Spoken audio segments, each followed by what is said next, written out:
Assalamualaikum everyone, Dr. Anam Iqbal here. How are you? Hope everyone fine.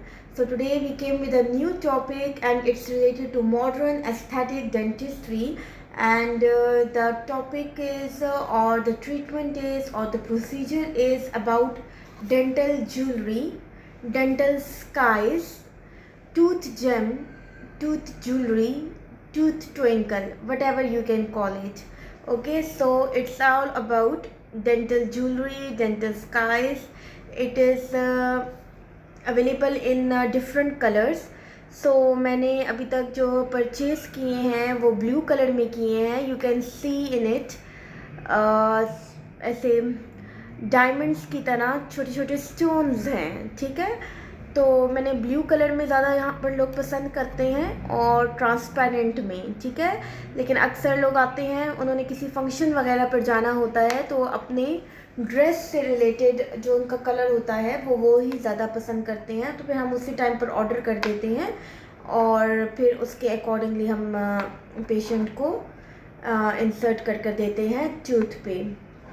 ठीक है, तो कितने लोग हैं जिन्होंने आज पहली दफ़ा इस बारे में सुना होगा. मैं ख़ुद भी जब यूएई में आई थी तो मैंने यहाँ पर पहली दफ़ा dental jewellery, dental skyce, tooth gem के बारे में सुना.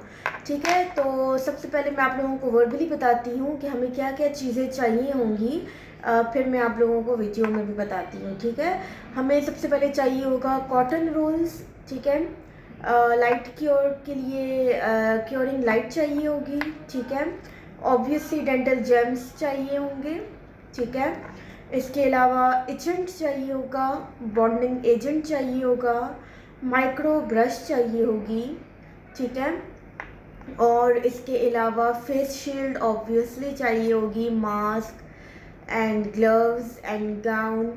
ठीक है, तो ये सब कुछ. और हाँ, मोस्ट इम्पॉर्टेंटली आपको कैमरा भी चाहिए होगा. ठीक है, ज़रूरी नहीं है कि आप प्रोफेशनल कैमरा ही लें. आपके हाथ में जो आपका मोबाइल है आप उससे भी पिक्चर लेकर और किसी भी एडिटर के थ्रू, किसी भी एडिटिंग वाली ऐप के थ्रू आप पेशेंट को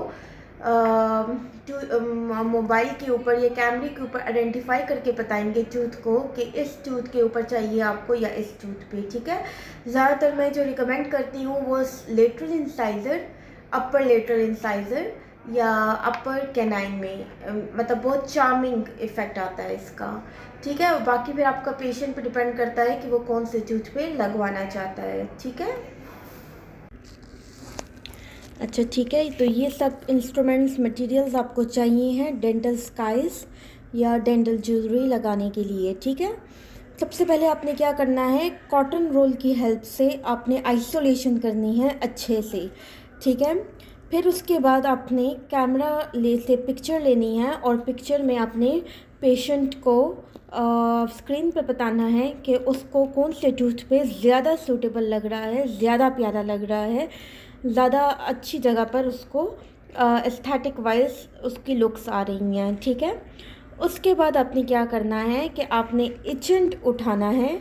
ठीक है, ठीक है, एजेंट उठाना है और एजेंट को उठाने से पहले आपने कॉटन रोल की हेल्प से टूथ के उस एरिया पे जहाँ पर आपने टूथ जेम लगाना है उस एरिया को ड्राई करें. ठीक है, फिर उसके बाद ड्राई करने के बाद आपने एजेंट लगाना है. ठीक है, 30 सेकंड्स के लिए लगाएं और 30 सेकंड्स के लगाने के बाद आपने कॉटन रोल को वेट करके और एजेंट को रिमूव करना है. ठीक है, एजेंट को रिमूव डाउनवर्ड डायरेक्शन में रिमूव करें. ठीक है, फिर उसके बाद आपने क्या करना है कि ड्राई कॉटन रोल उठाना है और ड्राई कॉटन रोल की मदद से आपने जहाँ पे एजेंट को वेट कॉटन रोल से एजेंट को रिमूव किया था तो उस एरिया को ड्राई करने के लिए आपने उसी एरिया पर ड्राई करना है. ठीक है, ड्राई करने के बाद आपने क्या करना है कि बॉन्डिंग एजेंट आपने लगाना है माइक्रो ब्रश की हेल्प से.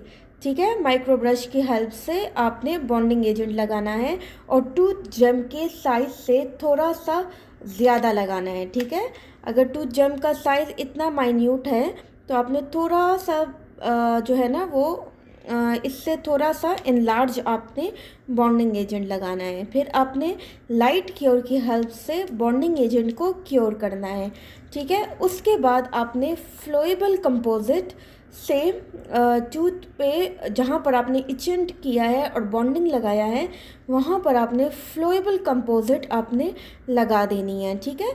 फिर उसके बाद आपने ब्रैकेट होल्डर के थ्रू, ठीक है, जो ऑर्थो में हम लोग यूज़ करते हैं, ब्रैकेट होल्डर के थ्रू आपने कॉटन ये टूथ जैम को यहाँ से उठाना है और पेशेंट के टूथ पे इंसर्ट कर देना है, ठीक है। इंसर्ट करके और प्रोब की हेल्प से आपने टूथ जैम को अच्छी पोजीशन पे लेकर आना है और जितना भी एक्सेसिव फ्लोएबल कंपोजिट है उसको रिमूव करना है, क्योंकि लाइट क्योर करने के बाद थोड़ा डिफ़िकल्ट हो जाता है एक्सेसिव कंपोजिट को रिमूव करना, ठीक है। फिर आपने फ्लोएबल कंपोजिट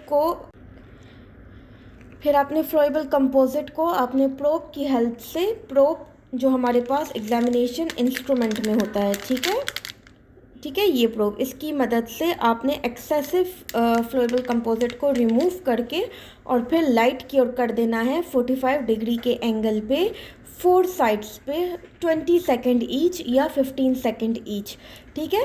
तो आपने 4 एंगल से मीडियल, डिस्टल, अप पोर्शन से और लोअर पोर्शन से आपने हर तरफ से उसको 4 डायरेक्शन से आपने उसको लाइट क्योर करना है कि कहीं पे भी क्योरिंग नहीं रह जाए, ठीक है। और इसके अलावा ये 4 to 6 मंथ्स तक स्टे करता है। अगर इसके बाद ब्रेकेज हो जाती है या कुछ भी हो जाता है तो आप पेशेंट को इन्फॉर्म कर सकते हैं कि आप वापस आकर, अगर आपके पास है तो हम आपको दोबारा लगा देंगे। लेकिन 4 to 6 मंथ इसकी ड्यूरेशन होती है टूथ पे लगाने के लिए। याद रखिए कि कोई भी एस्थेटिक प्रोसीजर जो होता है वो इतना लॉन्गेविटी वाला नहीं होता, ठीक है। स्पेशली ये टूथ जेम्स हो गए, ब्लीचिंग हो गई, स्केलिंग हो गई। अब स्केलिंग तो हमारे पास एस्थेटिक एज वेल एज आपकी ओरल हेल्थ से रिलेटेड भी होता है, बट स्टिल आपको 6 मंथ्स की वैलिडिटी होती है हर ट्रीटमेंट की, जो भी मेजॉरिटी जो एस्थेटिक प्रोसीजर्स होते हैं, ठीक है। तो ये है। अगर आपको कोई और क्वेश्चन है तो आप कमेंट करें, लाइक भी करें वीडियो को, सब्सक्राइब भी करें, और कुछ और भी पूछना है तो आप पूछ सकते हैं।